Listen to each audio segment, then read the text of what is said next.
안녕하세요. 기도학교에 오신 여러분을 진심으로 환영합니다. 제가 오늘도 이 더위에 그렇지만 하나님의 말씀을 가지고 기도학교에 계신 여러분들을 맞을 생각을 하니까 제 얼굴에 웃음이 떠나질 않아요. 여러분 정말로 감사하고 함께 이 여름을 더위에도 불구하고 기도로 채워나가면 정말 하나님 나라가 확장될 것 같아요.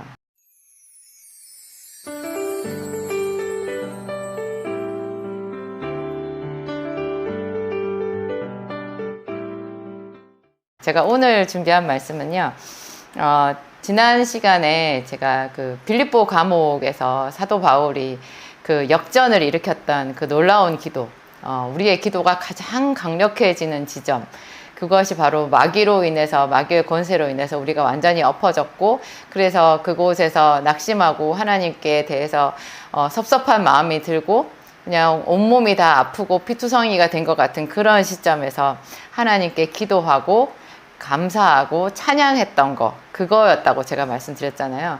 그래서 어떻게 보면 도저히 이제 내 힘으로 일어날 수도 없고 뭐 7번 이상 넘어진 것 같은, 그 납작해진 것 같은 그런 생각이 들었을 그때가 정말로 축복의 문 앞이더라.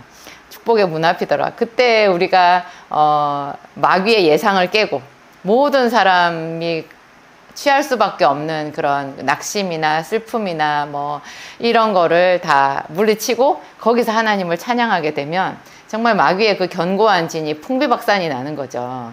그게 축복의 문 앞이라는 거예요. 그래서 빌립보 교회는 그런 사도 바울의 그 영적인 전략으로 세워진 교회다. 그때 이제 사도 바울이 그 감옥에서 또 울지도 않고 거기서 기도하고 찬미했잖아요. 그랬더니 그 옆에 있던 죄수들이 다 들었고, 만약에 그때 사도 바울이 울먹이면서 흐느끼면서 기도를 했다면 좀 모양이 이상해졌을 것이다. 이 깊은 기도는 물론 하나님 앞에 눈물을 흘리면서 하는 기도일 수도 있지만 더 높은 전략의 그런 기도, 불신자들까지도 듣고 옥터가 움직이는 그런 그 영적인 기도는 눈물보다는 그 한 차원 훨씬 더 높은 감사기도, 찬양기도인 것 같다. 제가 그런 말씀을 드렸는데요. 그 후에는 여러분 어떻게 됐을까요? 그 이후에가 또 빛나는 사도 바울의 그 지혜와 전략이 있어요. 이거를 참 사람들이 놓치기 쉬운 것 같고, 제가 혼자서 은혜 받기에는 너무 아까워서 그 말씀 가지고 오늘 여러분들한테 전하려고 해요. 이제 사도 바울이 그 다음날 아침이 되었잖아요. 이제 간수와 그 간수장과 그의 온 가족이 다 세례를 받고 또 주 예수를 믿고 그와 온 집이 구원을 받는 그런 큰 기적이 있었고요. 죄수들조차도 그 감옥 문이 열렸는데 기회는 이때다 하고 도망가지 않고 그 사도 바울의 하나님 앞에 전부 부복한 거잖아요. 그래서 모든 것이 다 해피엔딩인데 그 다음날 아침이 되어가지고 이제 연락이 왔어요. 상관들한테 연락이 와서 간수장한테 뭐라고 하냐면, 이제 어젯밤에 매로 쳐서 감옥에 가뒀던 그 사람들, 사도 바울과 실라를 이제 내보내라는 거예요. 그런 연락이 왔어요. 그러면 정말 뭐 완벽하잖아요. 이제 사실은 간수장 입장에서는 사도 바울을 내놓을 수도 없고 다시 감옥으로 넣어야 되는데, 이제 위에서 상관들이 알아서 내보내라고 하니까 뭐 상황은 그냥 해피엔딩 그 자체잖아요. 하나님이 그 윗사람들, 상전들한테 역사하셔가지고 이제 사도 바울을 풀어놓아서 다니게 하나보다, 이제 이렇게 생각할 수 있는데요. 갑자기 여기서 사도 바울이 호통을 쳐요. 사도 바울이 이르되 로마 사람인 우리를 죄도 정치 아니하고 공중 앞에서 때리고 옥에 가두었다가 이제는 가만히 우리를 나가라고 하느냐, 이렇게 말하면서 호통을 치고 화를 낸 거예요. 저는 이상하다. 사도 바울이 왜 여기서 자기가 로마 시민권자인 거를 나타낼까? 로마 시민권자라는 것이 그렇게 또 대단한 것인가? 대단한 것이더라고요. 로마 시민권자이면, 로마는 법이 발달했잖아요. 그래서 형사 절차가 필요해요. 지금 우리나라에도 왜 헌법상에도 나와 있잖아요. 그 사람을 그냥 체포영장이나 구속영장이나 이런 거를 제시하지 않고는요, 누구든지 그 사람의 신체에 어떤 제한을 가할 수가 없어요. 그게 신체의 자유, 헌법 11조에 나와 있고요. 11조 맞나? 11조에 나와 있고요. 하여튼 우리나라 그 형사절차법 그런 거에도 헌법에도 나와 있지만 형사절차법에도 그 인신의 자유 어떤 적정 절차를 거쳐가지고 그 사람이 중죄를 지었더라도 적정 절차를 거쳐서 행하지 않으면 모든 것이 헌법에 위반되기 때문에 무효가 되고 그렇죠. 큰일 나는 거거든요. 그런데 이 옛날에 2000년 전 이 옛날에 로마가 그랬던 거예요. 근데 로마의 너무너무 좋은 그 법을 적용을 받으려면 로마 시민권자라야 되는 거예요. 로마 시민권자라고 하면 지금 대한민국 시민인 것 같이 함부로 그 사람을 잡아 가둬가지고 때리고 뭐 그냥 무조건 있잖아요. 어떤 적정 절차를 생략한 거잖아요. 이렇게 하는 건 다 위법이거든요. 그래서 사도 바울이 여기서 로마 사람인 자기의 신분을 드러내고 그 사람들을 깜짝 놀라게 하는 거예요. 저는 이 부분에서 사도 바울이 그러면 매를 맞기 전에 자기가 로마 시민권자라고 말을 했으면 매도 맞지 않고 감옥에 들어가지도 않고 얼마나 좋았을까. 왜 이거를 굳이 매도 맞고 모든 일이 끝나고 이게 그 구덩이에 던져져서 물론 이제 좋게 해결이 되었지만 이 상황에서 굳이 또 그거를 드러내는 것은 이거는 어떤 이유에서인가 하는 그런 물음표를 제가 달았었거든요. 그런데 정확하게 이 부분에 대해서 어떤 책에서도 제가 본 적은 없는데요. 제가 묵상하고 생각해 보면 그래요. 만약에 사도 바울이 매를 맞기 전에 이것을 밝혔다라고 하면요. 매는 맞지 않았겠지만 글쎄요. 그 상관들이 뭐라고 했을까요? 어쨌든 그 사람들은 이 빌립보 시의 어떤 그 권세자들이잖아요. 그 사람들이 사도 바울을 때릴 수는 없었겠지만 사도 바울이 복음을 전하는 것은 엄격하게 금지했을 거예요. 하지 못하게 하고 그 도시를 떠나게끔 아마 그렇게 했을 거예요. 지금 여기도 마찬가지거든요. 바울이 로마 시민권자이라는 것을 밝히니까 그 사람들이 굉장히 놀라고 두려워하긴 해요. 그 다음에 하는 행동이 이제 사도 바울 일행을 그 도시에서 떠나가 달라 이렇게 말을 하는 거예요. 그러니까 사도 바울이 참 정말 전략적인 사람인 거예요. 자기가 로마 시민권자인 걸 밝히기만 하면 정말 예수님으로 치자면 십자가를 지지 않아도 되는 거잖아요. 하나님의 아들이심을 나타내어서 하늘에서 천사들이 온다면 예수님이 십자가를 안 지셔도 됐거든요. 그러면 이 큰 구원은 없는 거잖아요. 이 사도 바울은 그런 우리 같은 사람이 감히 짐작도 할 수 없는 그런 깊은 어떤 영적인 그 비밀을 다 알고 그런 것을 자기 마음대로 이렇게 조정할 줄 아는 그런 통찰력을 가진 사람이라는 생각이 들어요. 마치 구약 성경에서 엘리야가 아합 왕에게 분명히 하나님은 그랬잖아요. 네가 가서 이제 아합에게 네 몸을 보여라. 내가 비를 지면에 내리리라. 그렇게 하나님께서 말씀하셨는데 거기까지만 얘기하셨거든요. 그런데 엘리야는 아합 왕에게 자기 몸을 나타내고 그 아합 왕에게 갈멜산에서 능력 대결을 하자고 제안을 하는 거예요. 하나님이 능력 대결 그런 거 얘기하시지 않았거든요. 그런데 엘리야는 하나님이 비를 지면에 내리기 위해서는 이 북왕국 이스라엘의 어떤 죄의 권세 그리고 그 사람들이 그렇게 죄를 좋아하고 그 바알과 아세라 신상을 섬기고 바알과 아세라의 그 수많은 그 선지자들 있잖아요. 그 사람들의 그 권세를 다 무너뜨리지 않으면 안 된다라는 것을 하나님이 말씀하시지 않아도 알았던 거예요. 그래가지고 하나님께서 직접 지시하지 않았지만 그 사람의 어떤 영적 지각 또 성령께서 주시는 감동이 있었겠죠. 그래가지고 그런 거를 알고는 세상에 850대 1이기만 하겠어요. 그 북이스라엘의 모든 백성들도 사실은 바알과 아세라 편이었을 거고요. 그리고 왕이 그들 편에 있잖아요. 근데 그 앞에서 자기는 혈혈단신 혼자예요. 어떻게 자기가 말을 해서 하나님께서 하늘에서 불을 내려줄 것이라는 그 확신을 그렇게 정말 흔들림 없이 그 많은 사람들 왕권과 그 바알과 아세라의 그 선지자들이 자기를 다 노려보고 있는 그 상황에서도 1.1획도 흔들림 없이 그죠? 그렇게 대결을 할 생각을 할 수 있으며 대결을 하느냐고요. 그래서 그 믿음, 그 기도에 하나님이 불로서 응답하실 수밖에 없었다라는 그런 생각이 들고요. 그 불을 통해서 이스라엘 백성들이 여호와 그는 하나님이시다. 여호와 그는 하나님이시다. 그래서 이거 신약에서 말하잖아요. 엘리야는 그 거스르는 자를 의인의 슬기에 아비의 마음을 자식에게 전하는 그런 능력의 선지자였다고. 그런 사람이 바로 신약의 세례 요한이다. 그런 말을 하잖아요.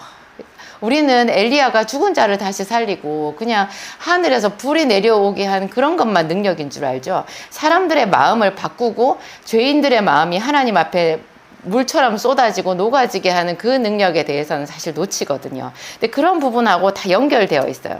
사도 바울이 자기가 매를 맞고 그냥 로마 시민권자로서의 그 권세를, 그 권리를 주장하지 않고 감옥까지 들어가서 그곳에서 하나님 앞에 기도했을 때 하나님이 엘리야에게는 불을 내려주신 것 같이 사도 바울에게는 옥터를 흔들리게 해서 감옥 문을 열어주신 거예요.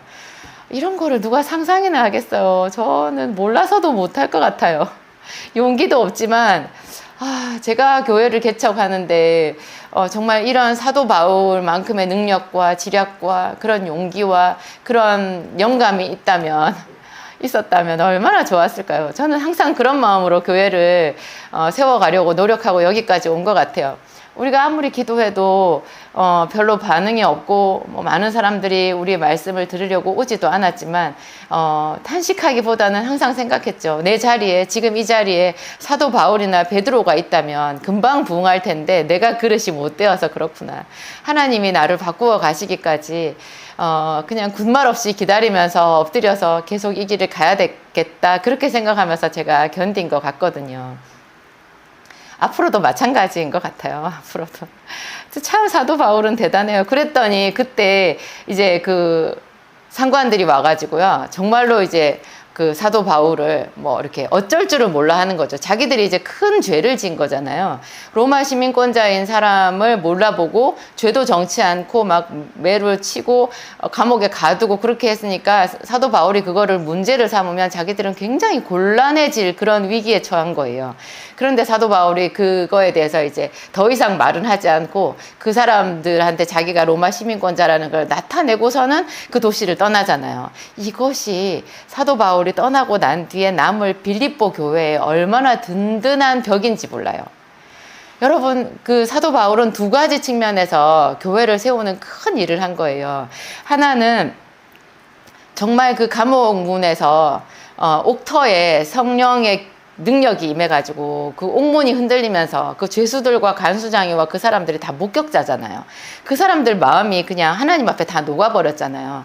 그래서 하나님의 권능, 이 사람들이 정말 자기들은 알지 못하지만 그 크신 어떤 신의 권능을 입은 사람이라는 것을, 영적인 권세가 있다라는 것을 딱 도장 찍듯이 나타낸 거고요.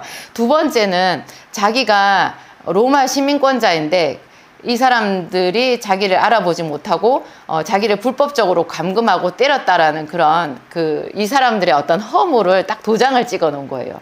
그러니까 하늘의 권세를 도장을 찍고 이 세상에서 로마 시민권자라는 그 도장을 이렇게 이중으로 찍어 가지고요. 함부로 빌립보 교회를 핍박하거나 빌립보 교회에서 어떤 그 복음을 전하는 이런 사역에 대해서 손을 대지 못하게끔 이중으로 교회를 보호하는 그런 장치를 해놓고 떠난 격이 된다는 거죠. 사도 바울 본받고 싶어요. 여러분들도 그렇죠.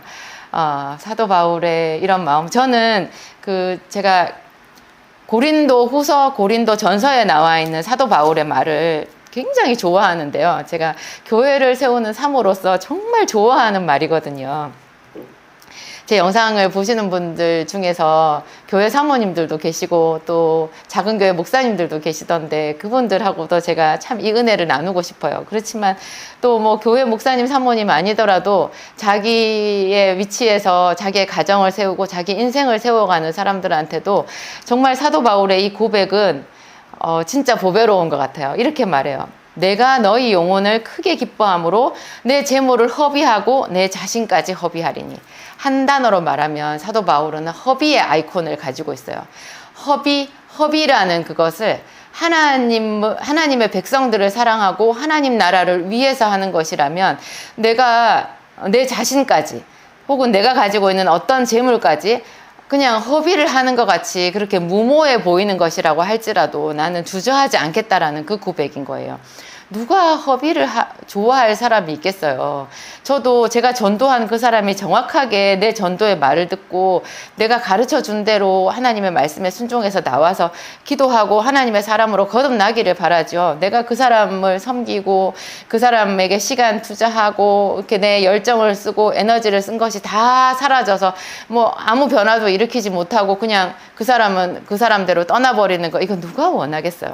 그렇지만 이런 허비를 기꺼이 하고자 하는 마음이 있어야 하나님 나라가 확장되는 것 같아요. 우리가 봐서 저 사람은 내가 전도하면 내 말 듣고 나 따라서 잘 올 것 같아, 이런 거를 우리가 어떻게 알 수 있어요? 허비의 아이콘이 없다면 사실 한 걸음도 앞으로 나갈 수 없는 거예요. 두 번째는요, 사도 바울이 이렇게 말했어요. 내게 있는 구원을 다 쓰지 않는 것이 내 상이라고.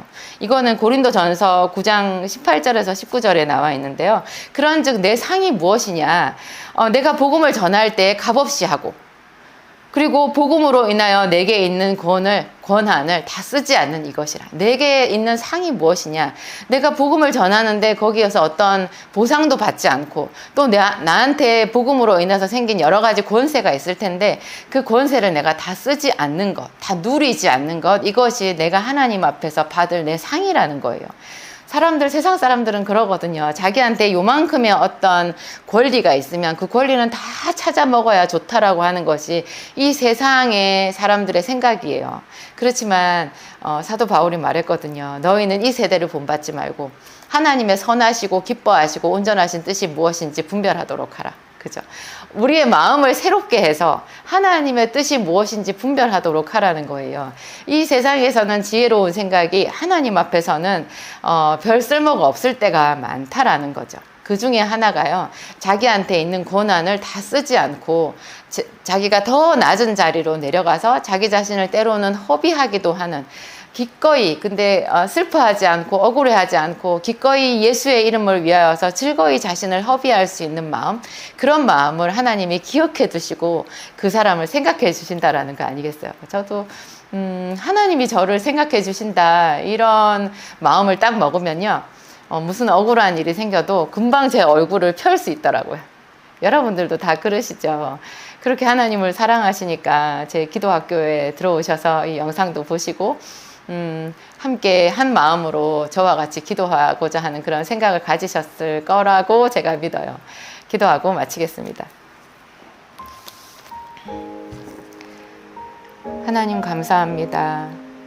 주에게는, 우리 주께는 사도 바울 같은 그런 훌륭한 종이 있었습니다. 주께서 바울을 얼마나 기뻐하셨을까요? 그를 통하여서 빌립보 교회가 든든히 세워졌습니다. 자주장사 루디아와 하나님 그 감옥에 있었던 간수장, 그와 그의 가족들, 그리고 혹시 그 죄수들도 나중에 감옥에서 나왔을 때 빌립보 교회의 가족이 되었을 수 있습니다. 이 빌립보 교회가 얼마나 사도 바울의 사역을 많이 도왔는지요. 하나님, 정말 사도 바울은 빌립보 교회를 사랑하였습니다. 하나님, 사도 바울이 빌립보 교회를 세웠던 그 아름다운 이야기를 오늘 우리가 나누었습니다. 자신을 허비하고 자기에게 있는 권을 다 쓰지 아니하고 하나님 매를 맞되 기꺼이 맞으며, 또 마지막에는 하나님 가장 적절한 때에 자기가 로마 시민권자임을 나타내어서 하나님 교회를 위한 안전장치까지 해두고 갈 줄 아는 그런 지략, 하나님 그것이 사도 바울에게 있었습니다. 하나님 구하오니 주의 성령으로 우리에게도 그와 같은 지혜를 주시옵소서. 하나님, 이 세상에서 우리가 정말 뱀같이 지혜롭고 비둘기같이 순결하여야 함을 깨닫습니다. 성령님 오시옵소서. 지혜가 없는 우리들이 하나님께 간구하오니 하나님 교회를 세울 지혜, 우리의 가정을 세울 지혜, 우리의 믿음으로 우리 인생을 세워갈 그런 지혜와 총명을 아낌없이 우리에게 부어 주시옵소서. 하나님께는 모든 좋은 것이 다 있습니다. 그 하나님이 우리 아버지가 되심을 감사합니다. 그 하나님은 우리가 구할 때 거절하지 아니하시고 호의되어 누르고 흔들어 넘치도록 안겨주시는 하나님이십니다. 하나님을 찬양합니다. 바울의 그 옥터를 흔들어 주셨던 것 같이, 그래서 그 옥문이 열리고 모든 사람의 마음이 열렸던 것 같이 오늘 우리의 교회도, 하나님 우리가 있는 직장도, 우리 환경에도, 가정에도 하나님의 성령의 흔들림이 나타나게 하여 주시옵소서. 성령께서 바람같이 생수같이 역사하여 주시옵소서. 감사하오며 예수님의 이름으로 기도하였습니다. 아멘.